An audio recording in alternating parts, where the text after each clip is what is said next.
Kapag yan na, kamo kay nandito.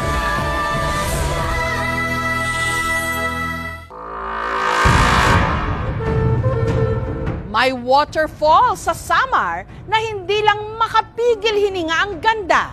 Nababalot din ang kwento ng hiwaga. Sa tuktok daw kasi nito, di umano, may bumagsak na eroplano.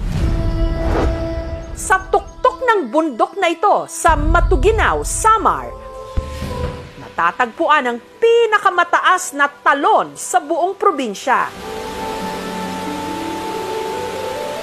Kung titignan sa drone, ang tubig na bumabagsak mula rito, isang napakahabang puting guhit.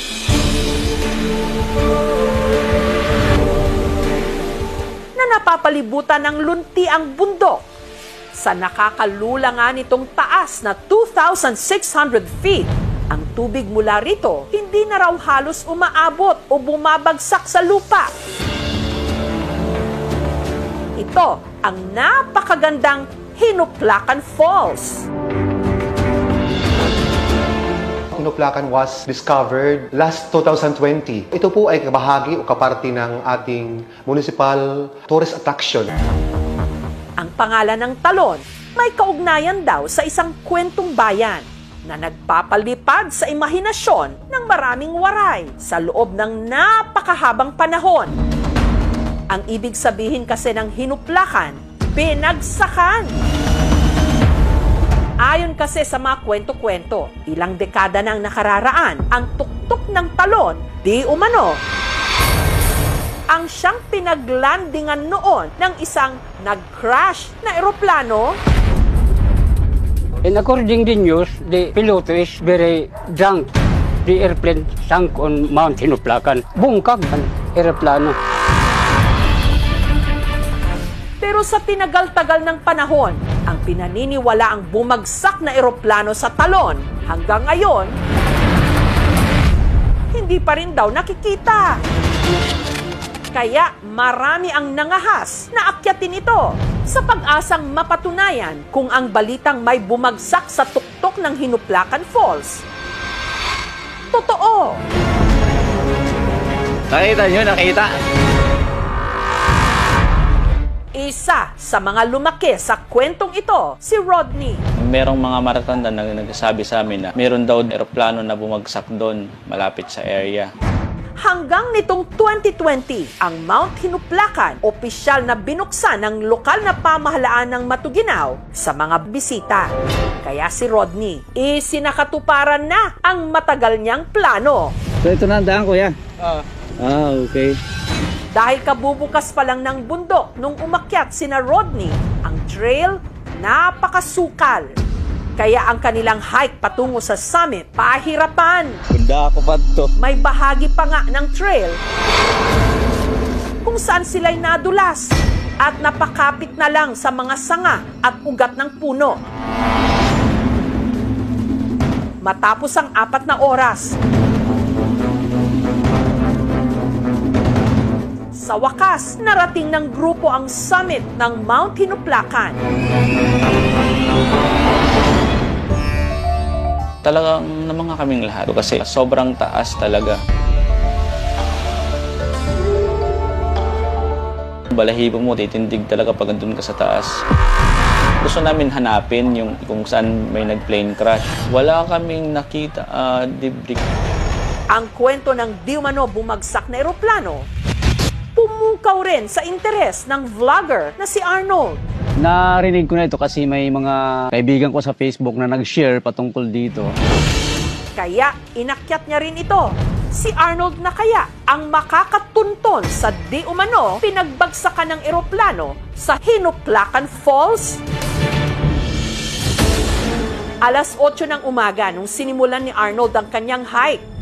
Dito na kami sa may police station at dito na kami magsisimulang mag-hike papunta ng Hinuplacan. Average na lakad is 3 to 4 hours. Nagsisimula pa lang kami pero wasak na agad ng tuhod. Ito na yung isa sa pinakamahirap na daan. Mga siguro 300 meters na slope.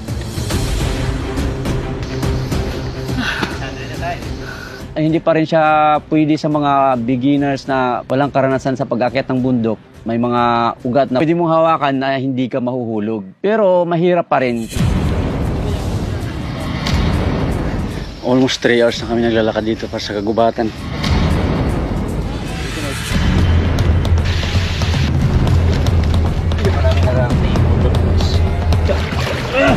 Buti na lang nakahawak.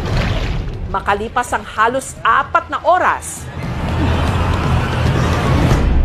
Salamat, Lord. narating na rin nila ang summit ng bundok. Dito natin makikita yung waterfalls pa. At dito, Ang taas! nalula sila sa taas at ganda ng talon. Ah, grabe!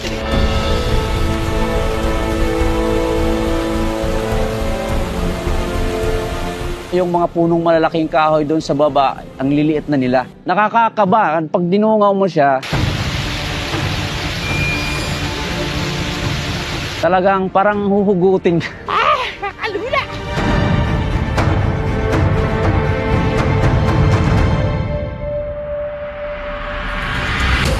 Si Arnold hindi na nagsayang pa ng oras. Agad sinuyod ang gubat para hanapin ang matagal ng laman ng mga kwento-kwento. Ang di umano bumagsak ditong eroplano. Pero may basihan nga ba ang mga kwentong may nag-crash ditong eroplano?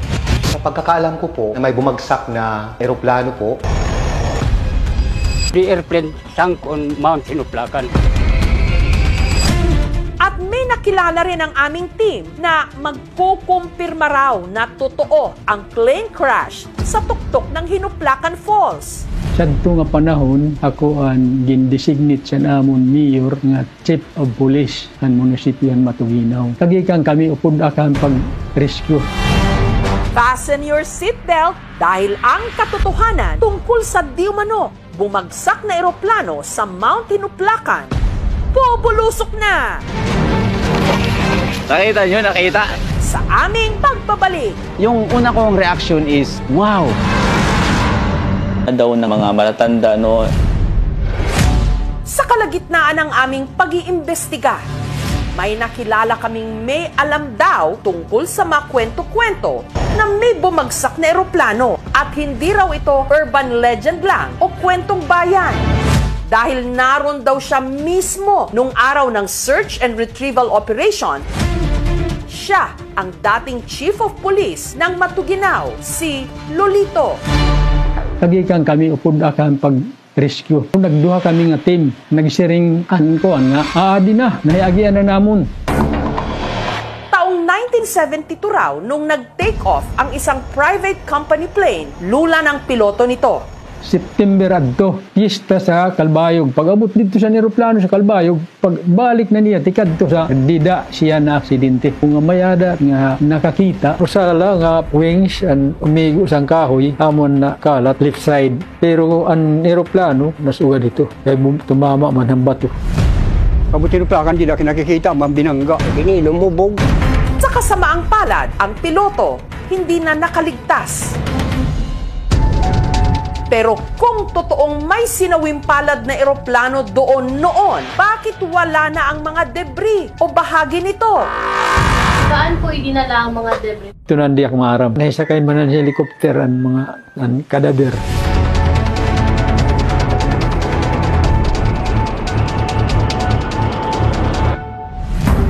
Samantala, para makumpirma ang impormasyong ito, sumangguni rin ang aming team sa Civil Aviation Authority of the Philippines. Pero, For your reference, please note that Aircraft Accident Investigation and Inquiry Board's investigation records began in 1981. samantala, ang pamunuan ng bayan ng Matuginaw may paalala sa mga gustong umakyat ng bundok. Dapat may coordination po yung mga hikers, yung mga campers na pupunta doon.